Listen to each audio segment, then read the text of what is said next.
ഇത്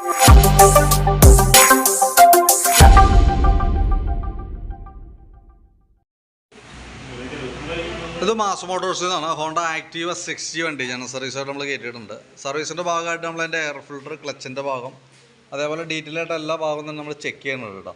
അപ്പോൾ നമ്മളതിൻ്റെ എയർ ഫിൽറ്ററൊക്കെ ക്ലീൻ ചെയ്യാൻ വേണ്ടി അയച്ചാണ്. എയർ ഫിൽറ്റർ കമ്പനി ഫിൽറ്റർ കിടക്കുന്നത്, ഹോണ്ടയുടെ ഒറിജിനൽ ഫിൽറ്റർ തന്നെയാണ്. ചെറിയ പൊടി, കുറച്ച് പൊടി കാര്യങ്ങളൊക്കെ ഉണ്ട്, അതൊന്ന് തുടച്ച് ക്ലീനാക്കി കയറ്റിയാൽ മതി, വേറെ കംപ്ലയിൻ്റ് ഒന്നുമില്ല, പുതിയ ഫിൽറ്ററാണ് കേട്ടോ. പിന്നെ അതേപോലെ തന്നെ ക്ലച്ചിൻ്റെ ഭാഗം നമ്മൾ ചെക്ക് ചെയ്യാനൊക്കെ ആയിട്ട് അയച്ചിട്ടുണ്ട്. ബെൽറ്റിൻ്റെ കണ്ടീഷനൊക്കെ നമുക്ക് നോക്കേണ്ടതായിട്ടുണ്ട്. ബെൽറ്റൊക്കെ നല്ല ബെൽറ്റാണ് ഇടണേ, വന്നപ്പോൾ ഉള്ള ബെൽറ്റാണ്, നല്ല ബെൽറ്റാണ്. പിന്നെ അതേപോലെ തന്നെ ഒരു variator body, boss drive, roller അതടങ്ങുന്ന യൂണിറ്റാണ്. അതൊക്കെ നോക്കുമ്പോൾ സാധാരണ രീതിയിലുള്ള തേമാനമുള്ളൂ, കംപ്ലയിൻ്റ് ഒന്നും പറയാനില്ല. ക്ലച്ച് യൂണിറ്റ് നമ്മൾ ചെക്ക് ചെയ്തു, അതിൻ്റെ പെർഫോമൻസൊക്കെ ഓക്കെയാണ്. ഇപ്പോൾ നമ്മൾ ഇതൊക്കെ ക്ലച്ചിൻ്റെ ഭാഗം കൂടി നമ്മൾ കൂട്ടത്തിൽ ചെയ്യണതിൻ്റെ കാരണം വെച്ചാൽ നമുക്ക് ഈ CVT ക്ലച്ചാണ്, ബെൽറ്റ് ഡ്രൈവാണ് വരാം. അപ്പോൾ ഈ ഭാഗത്ത് ഓയിലോ കാര്യങ്ങളൊന്നുമില്ല, നമ്മൾ മാനുവലായിട്ട് തന്നെ അഴിച്ച് ചെക്ക് ചെയ്ത് പോകണം. അപ്പോൾ അതിന് വേണ്ടിയിട്ട് അയച്ചാണ്. അപ്പോൾ കിക്കർ വീലൊക്കെ ഒന്ന് അഴിച്ച് ഗ്രീസ് ചെയ്തിടാം, ക്ലച്ച് യൂണിറ്റൊക്കെ ഒന്ന് ഗ്രീസ് ചെയ്ത് കയറ്റാൻ വേണ്ടിയിട്ടാണ്. പിന്നെ ബാക്കിലത്തെ ബ്രേക്ക് ലൈനർ നമുക്ക് അഡ്ജസ്റ്റ് ചെയ്യാനുണ്ട്. അപ്പോൾ ഞാൻ ഫ്രണ്ട് അഴിച്ച് നിർത്തിയതാണ്, അതിന് ശേഷം നമ്മൾ ബാക്കും കൂടി അഴിച്ച് ബ്രേക്ക് ക്യാമൊക്കെ ഒന്ന് ക്ലീൻ ചെയ്തിട്ട് റീസെറ്റ് ചെയ്യുള്ളൂ. ടയറും അത്യാവശ്യമുണ്ട്, നമുക്ക് ഉപയോഗിക്കാനുണ്ട്, കുഴപ്പമില്ല. പിന്നെ അതേപോലെ തന്നെ നമുക്ക് അതിൻ്റെ ബാറ്ററിയുടെ ഭാഗം നമ്മളൊന്ന് ചെക്ക് ചെയ്തുകൊണ്ട്, വണ്ടി വന്നപ്പോൾ ഉള്ള ബാറ്ററിയാണ് ഇരിക്കുന്നത്, എക്സൈൻ്റെ ബാറ്ററിയാണ്. അപ്പോൾ ഞാൻ അതിൻ്റെ വോൾട്ട് കാര്യങ്ങളൊക്കെ ഒന്ന് ചെക്ക് ചെയ്ത് പോകുന്നുണ്ട്. നമുക്ക് 12 വോൾട്ട് 12.5 വോൾട്ട് കിട്ടണമുണ്ട് കേട്ടോ, അത്യാവശ്യം കുഴപ്പമില്ല. ബാറ്ററി നമ്മൾ ടെസ്റ്റിലേക്ക് കൊടുത്തിട്ടുണ്ട്, കംപ്ലയിൻറ്റ്സ് എന്തെങ്കിലും ഉണ്ടോ എന്ന് അറിയാൻ വേണ്ടിയിട്ടാണ്. അപ്പോൾ നിലവിൽ കാണിക്കുന്നത് കംപ്ലയിൻ്റ് ആയിട്ടാണ്, പക്ഷേ നമുക്ക് ചെറിയൊരു വേരിയേഷൻസ് വന്നാൽ പോലും മീറ്ററിനകത്ത് കറക്റ്റായിട്ട് ഡിക്റ്റേറ്റ് ചെയ്യും. അപ്പോൾ അതുകൊണ്ട് കാണിക്കേണ്ടതാവും. നമുക്ക് സെൽഫ് എടുക്കാനായിട്ട് എന്തെങ്കിലും ബുദ്ധിമുട്ടോ കാര്യങ്ങളൊക്കെ ഉണ്ടെങ്കിൽ ഓൾറെഡി ബാറ്ററി മാറ്റാം.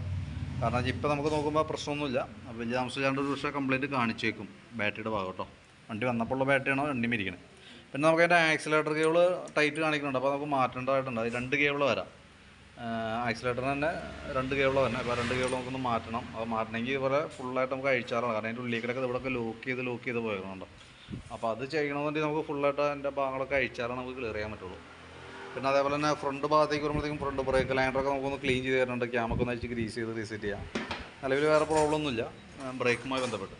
ഫ്രണ്ട് ടയറും അത്യാവശ്യം നമുക്ക് ഉപയോഗിക്കാനുണ്ട്, നല്ല ടയറാണ് നടക്കുന്നത്. പിന്നെ ഹാൻഡിലിൻ്റെ കവറ്, അതായത് എനിക്ക് തോന്നുന്നു വണ്ടി ഒരു ഇടിച്ചാണ്, ഫ്രണ്ട് ഭാഗം എന്തോ വന്ന് മുട്ടിയിട്ടുണ്ട്, അത് വണ്ടിയുടെ ബാക്കിൽ എന്തോ ടച്ച് ചെയ്താണ്. അപ്പോൾ അതിനകത്ത് ഈ ഭാഗങ്ങളൊക്കെ ഡാമേജാണ്. അതായത് ഇപ്പോൾ വൈസർ, ഈ ഹാൻഡിൽ കവർ തന്നെ ഈ യൂണിറ്റ് പൊട്ടിയിട്ടുണ്ട്, ഇൻഡിക്കേറ്റർ 2 ഉള്ളിൽ നിന്ന് ഒടിഞ്ഞു പോയിട്ടുണ്ട്. ഹെഡ്ലൈറ്റിനൊന്നും പറ്റിയിട്ടില്ല, പക്ഷേ ഇവിടെ സ്ക്രാച്ച് ഉണ്ട് കണ്ട. ഇതൊന്നും നമുക്ക് റബ്ബ് ചെയ്ത് നോക്കാം, 100% പോവില്ല, കാരണം ആ ഗ്ലാസ് മേക്ക് ഇറങ്ങിയിട്ട് ഉരഞ്ഞിട്ടുണ്ട്. അപ്പോൾ 100% പോവില്ല, എന്നാലും നമുക്കതൊന്ന് റബ്ബ് ചെയ്ത് ആ ഉരച്ചിൽ കുറയ്ക്കാനായിട്ട് പറ്റും. ഇതിൻ്റെ ഉള്ളിലേക്ക് ഈ ഭാഗത്തേക്ക് വരുമ്പോഴത്തേക്ക് സംഭവിച്ചാണെങ്കിൽ ഇതിൽ ഹെഡ്ലൈറ്റിൻ്റെ ആ ഇടി കൊണ്ട് ഇപ്പോൾ ഇവിടെ നിന്ന് ക്ലിപ്പ് ചാടിപ്പോയെന്നുള്ളൂ, 2 ക്ലിപ്പ് ഇട്ടാൽ റെഡി ആയിക്കോളും. ഇൻഡിക്കേറ്ററിൻ്റെ ഒക്കെ ഇവിടുത്തെ ലെഗ് ഒടിഞ്ഞു പോയിട്ടുണ്ട്, ഈ സൈഡിൽ ഇടി കണ്ടിട്ട് ഇവിടെ നിന്നൊക്കെ ഒടിഞ്ഞു പോയിട്ടുണ്ട്. ഇവിടെ ആയാലും ഇവിടെ പൊട്ടിയിരിക്കണം കേട്ടോ. അപ്പോൾ അത് ഇങ്ങനെ എപ്പോഴും വൈബ്രേഷൻസ് സൗണ്ട് ഫ്രണ്ടിൽ നിന്ന് വന്നുകൊണ്ടിരിക്കും. അപ്പോൾ അത് ശരിക്കും പറഞ്ഞാൽ മാറ്റിയിടണമാണ് നല്ലത് കേട്ടോ. അപ്പോൾ നമുക്ക് വേണ്ടത് ഈ ഹാൻഡിൽ കവർ, ഈ ഇരിക്കുന്ന പീസും മാറണം, ഈ 2 ഇൻഡിക്കേറ്റർ, ഹെഡ്ലൈറ്റ് അസംബ്ലി സ്ക്രാച്ച് കുഴപ്പമില്ല എന്നുണ്ടെങ്കിൽ നമുക്ക് അത് തന്നെ മതി.